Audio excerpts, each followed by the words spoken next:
부자나 악마가 가지고 있던 신앙과 같은 종류의 것입니다. 사변적이고 개념적인 신앙, 마치 공중에 어름거리는 그림자 같은 것입니다. 두뇌 속에는 살아있으나 심령 속에는 살아있지 못한 것입니다. 참 신앙은 의가 되는 신앙, 죄를 정화하는 신앙입니다. 내가 가진 신앙은 어디다 써먹을 수 없는 신앙. 외롭게 되지도 않아 죄를 정화시킬 수 없는, 나는 그냥 교회 생활을 하고 있었으나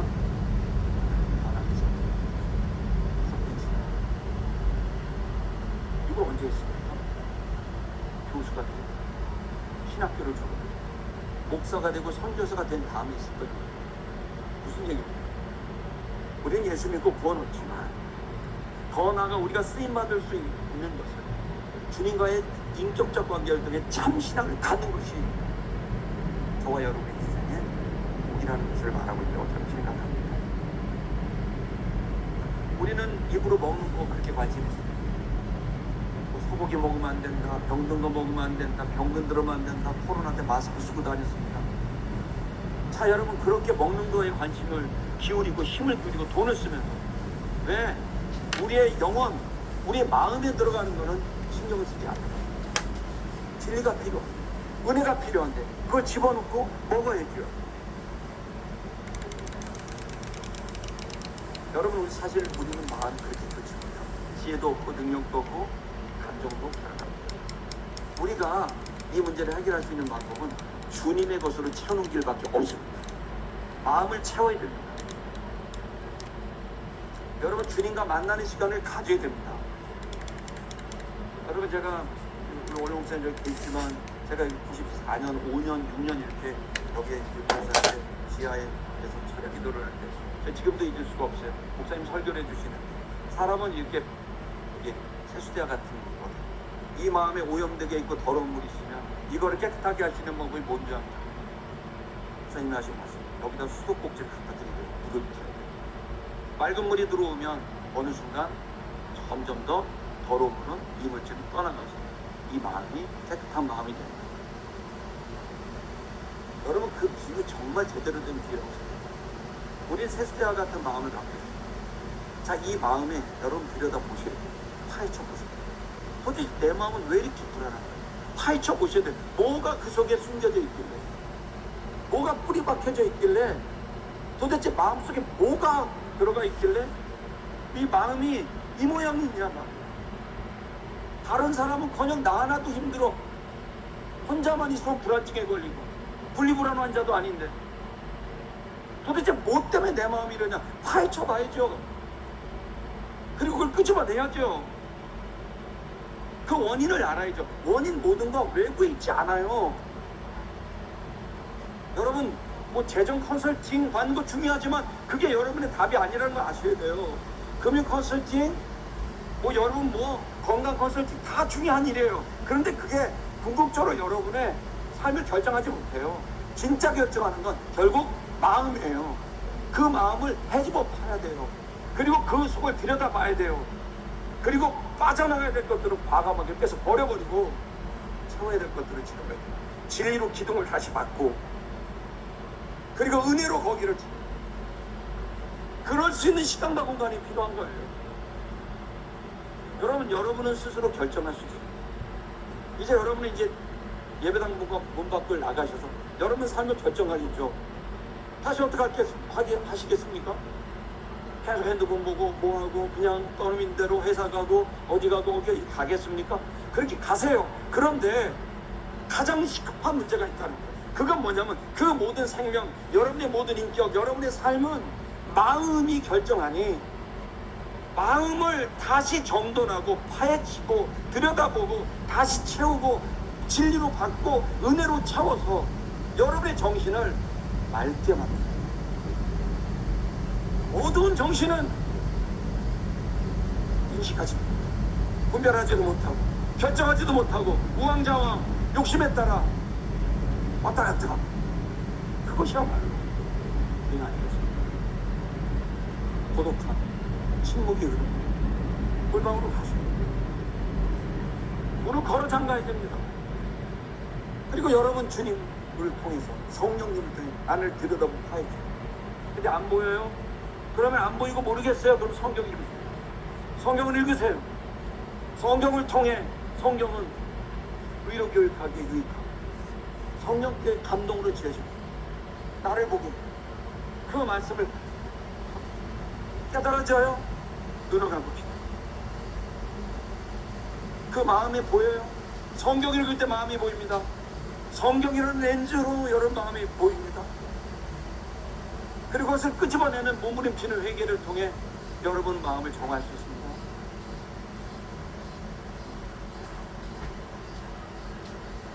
여러분 어떤 사람들이 그런 얘기를 하는 거예요. 그래서 우리 두 번째 이 마음을 위해서 주님의 임재를 갈망해야 됩니다. 뭘 해야 된다고요? 주님의 임재를 갈망해야 됩니다.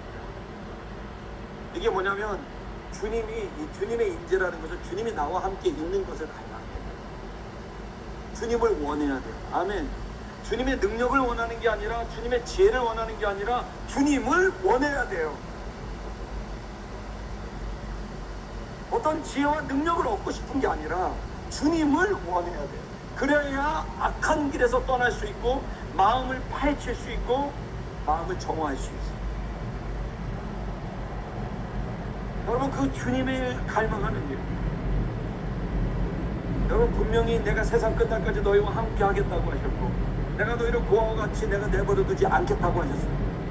주님은 여러분과 함께 하기를 원하십니다. 여러분 많은 사람들은 제가 이제 예전에 진리를 탐구하면 저도 왔다 갔다가 2, 3년 동안 이게 맞나? 이 예수를 통한 구원이 맞나? 기독교가 맞나? 고민을 20대 초중반에 했어요. 그래서 막 기도할 때도 주님 천국이 있어야만 할 줄로 믿습니다. 막 이러면서 기도하고 예수님이 구원자이셔야만 할 것 같습니다. 뭐 이런 기도 이랬어요. 왜? 나도 믿는 것 같다가 또 돌아서 어떻게 팔레스타인에 30살 먹은 청년이 날 구원하지? 막 왔다 갔다 하는 거예요. 그래서 막 내가 이게 맞는지 좀 검증하고 싶어갖고 제가 원래 좀 까다롭잖아요. 그러니까 금강경을 막 본 거예요. 금강경이 뭐 하는 거는 불교 책인데 거기 지금 인도의 푸네가 그거를 가장 많이 연구하는 연구소가 있고 그래서 이 푸네 그 책을 금강경을 몇 번을 보면서 보는 거예요. 보니까 인간이 비슷한 얘기를 마음이라는 거예요. 비슷해. 근데 이 마음을 다스리는 법을 거기 뭐냐면 결국 계속해서 마음을 비우라는 거예요. 마음을 비우라. 욕구를 없애라는 거예요. 그래서 절대 결혼하지도 말고 고기도 먹지 말고 막 나오는 거예요. 여러분 그런데 여러분 이거 아셔야 됩니다. 제가 성경을 통해 알게 된 것은 욕구를 없애는 것은 그야말로 헛된 짓이다. 하나님은 인간을 만드실 때 흙으로 만들었고 육을 만드셔서 욕구가 있습니다. 성욕이 있기 때문에 자손을 번성할 수 있는 거고 식욕이 있기 때문에 건강해질 수 있는 것이고 얻고 싶은 욕구가 있기 때문에 하나님 나라를 확장하는 겁니다. 그러면 기독교는 어떤 식으로 수도를 하고 어떤 식으로 자기를 정화합니까? 마음을 정돈합니까? 그것은 여호와의 주님의 임재를 갈망하는 거예요. 무슨 얘기냐면 욕구를 없애는 게 아니에요. 없앨 수도 없고 없애는 짓은 헛된 짓이에요. 끝도 없이 목탁을 치다 끝날 거예요. 머리를 자르고 고기를 안 먹어도 아무 관계없어요. 계속 욕구는 올라와요. 무엇을 해야 됩니까? 기독교는 조금 전에 말씀드린 대로 주님의 임재가 오게 되면 주님의 임재가 올 때 내 속에 일어나는 욕구들은 욕구의 물줄기를 주님으로 틀어서 내게 일어나는 모든 욕구들을 주님께로 틀어서 주님을 대면하게 될 때 그 주님을 만나는 순간 내게 일어나는 사사롭고 넘치고 불완전한 모든 욕구들은 더 이상 욕구가 아니라 싹 사라져버리고 주님을 통한 만족이 내 모든 만족이 되어져 버리는 완벽한 만족, 완벽한 충만이 이루어지게 되는 이 놀라운 정화의 방법, 예수 그리스도를 통한 성령님을 통한 주님의 충만함을 통한 욕구를 거룩하게 바꿔버리는 추잡을한 욕구가 예수 그리스도라는 필터를 통해서 그 펑션, 기능이 뭐냐면 더러운 것을 의롭게 만드는 거예요. 저기는 저 십자가는 살인죄를 범한 극악무도한 자가 달려는 사형틀이었지만 저기에 예수가 달리는 순간 모든 자가 살아날 수 있는 구원의 상징이 되는 거예요. 기독교 복음의 가치는 절대로 쓸 수 없는 마음을 쓸 수 있는 거룩한 마음으로 만드는 그 거룩 성결을 이루는 예수 그리스도와 성령님을 통해 이루게 되는 그 위대한 힘이 복음에 있다는 것을 믿으셔야 돼요. 그래서 기독교는 선교사의 영성이 있어야 되지만 또한 수도자의 영성도 있어야 됩니다. 성결의 정신으로 수도자가 되어야 되고 순교자의 정신으로 선교를 해야 됩니다. 우리는 해야 할 일이 있습니다. 책임져야 될 가족도 있고 책임져야 될 사람들이 있고 일이 있습니다. 그 일을 하는데 내가 성결하지 못하다면, 더럽다면, 마음이 더럽다면 미선을 떨 수밖에 없습니다. 고상 떨 수밖에 없습니다. 그건 아닙니다. 하나님은 그걸 원하지 않습니다. 그게 기독교 형성이 아닙니다. 하나님의 임재, 주님의 임재를 통해 나의 일어나고 있는 온갖 더럽고 추저하는 사사로운 그 욕과 욕망들이 그 주님을 향해 틀어지게 됐을 때, 그 주님을 통과하는 순간 이 더럽고 비리고 역겨운 이 욕구는 향기나는 장미꽃처럼 백합화처럼 바뀌게 되는 거예요. 이 영성의 시간, 이 정화의 시간, 바로 이것이 예배이고 이것이 골방이고 이것이 주님의 임재 속에 있는 축복인 것입니다.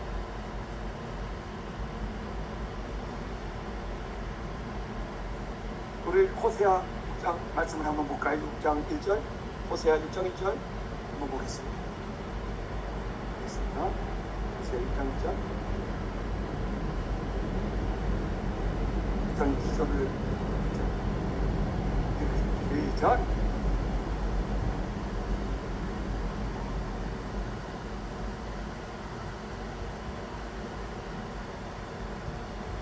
여러분, 여호와께 갑시다.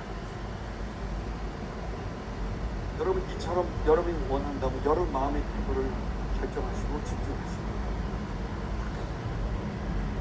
여호와께 가야 돼요. 주님을 만나러 가야 돼요. 그분은 우리를 지치십니다. 그분은 우리를 치십니다. 그러나 찍혔던 걸 다시, 치셨던 걸 다시 싸매셔서 우리 새롭게 하십니다. 아멘입니까? 여러분, 이 은혜가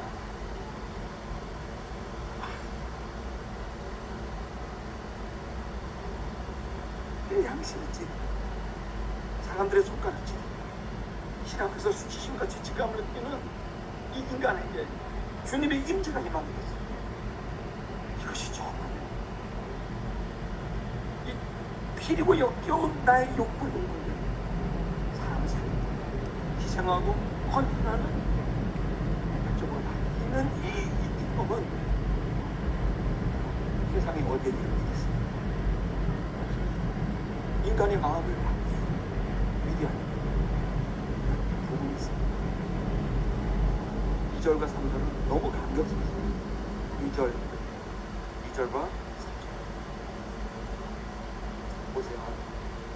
시작. 여호와께서 이틀 후에 우리를 살리시고 셋째 날에 우리를 일으키시고 우리가 그의 앞에서 살리라. 아멘. 조금만 여호와께 하십시오. 조금만 있으면 이틀 후에 우리를 살리시고 셋째 날에 우리를 일으키시는, 우리를 변화시키시는 참된 복음과 기쁨과 자유, 그 어떤 것에도 누구에게도 어떤 돈에도 얽매이지 않는 삶. 내가 가난해도 병들어도 건강해도 그 어떤 것에도 얽매이지 않는 삶. 세상엔 절대로 있을 수 없는 것이 우리에게 주십니다. 3절 읽어볼까요? 읽겠습니다. 시작. 그러므로 우리가 여호와를 알자. 힘써 여호와를 알자. 그의 나타나심은 새벽빛같이 어둠, 비와 같이 땅을 적시는 늦은 비와 같이 우리에게 임하시리라 하지. 여러분, 주님께 가. 반드시 주님 만나주십니다. 내일 아침에 어둠이 거치고 밝은 해가 새벽이 오듯이 어김없이 주님께를 찾아가 주님 우리를 만나주십니다. 우리를 찢으시고 새롭게 하십니다.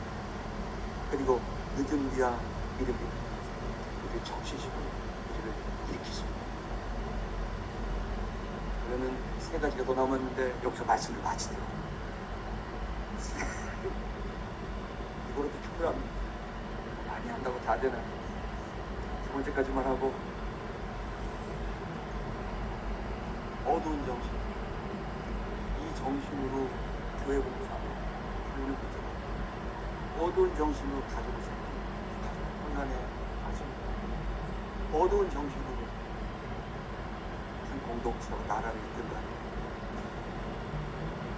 자, 여러분, 이 복음 우리는 각자 한 사람으로서 마음을 세우자 특별한 필요한 때인데, 오늘 이 말씀은 진리의 말씀인데 마음을 들여다보고 다치고 새로워지고 주님이 찢기시고 다시 꼬매시고 찢으셨다가 다시 싸매셔서 우리 완전히 거룩한 그리고 역겨운 내가 상진하여 바로 바꾸시고 주님의 은혜를 체험할 수 있는 주님께 고백하십시다.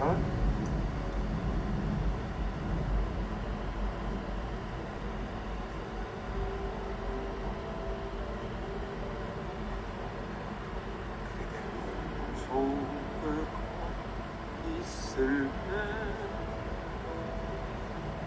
바람을 마주해야 할 때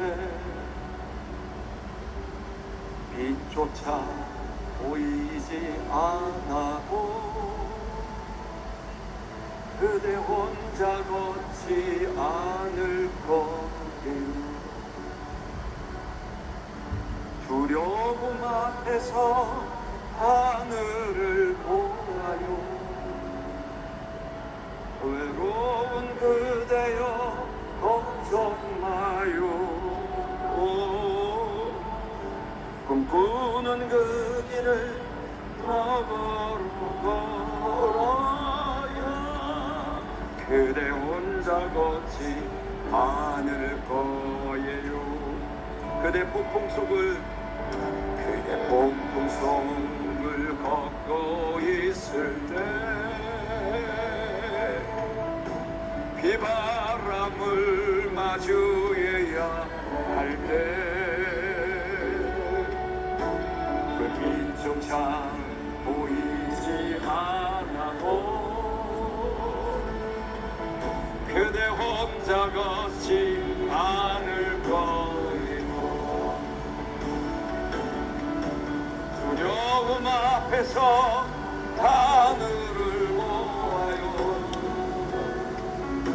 외로운 그대여 걱정 마요. 그는 길 걷고 나아요. 그대 혼자 걷지 않을 거예요. 두려움 앞에서 하늘을 봐와요. 외로운 그대여 걱정 마요. 꿈꾸는 그 길을 또 걷고 가요. 그대 혼자 걷지. 한 번 더요. 두려움 앞에서 우리 옆에 사람 한번 볼까요? 두려움 앞에서 하늘을 보아요.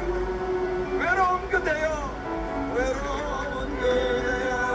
걱정 마요. 꿈꾸는 그 길을 걷고 걸어요.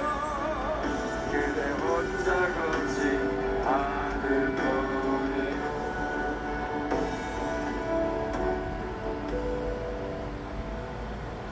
하나님 아버지 감사합니다.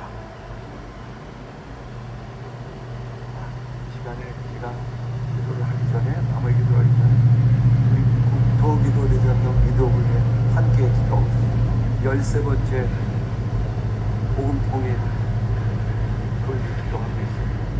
저 북한에는 올해 광복 80주년이지만 분당 80주년이고 애석하게도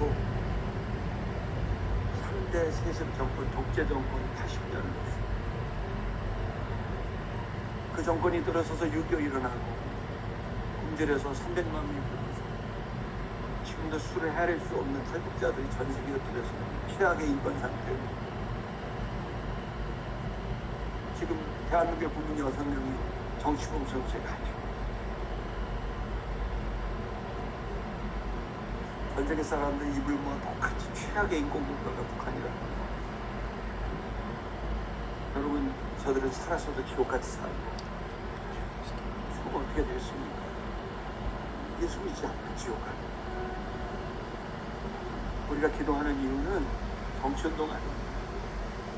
빨리 가주민들이 마음껏 예수님 믿을 수 있는 자, 예수님 전할 수 있는 자, 신앙생활하고 교회 갈 수 있는 자. 저 정권이 들어서기 전에는 3,000개의 교회가 있었습니다. 북한. 다 없어졌어요.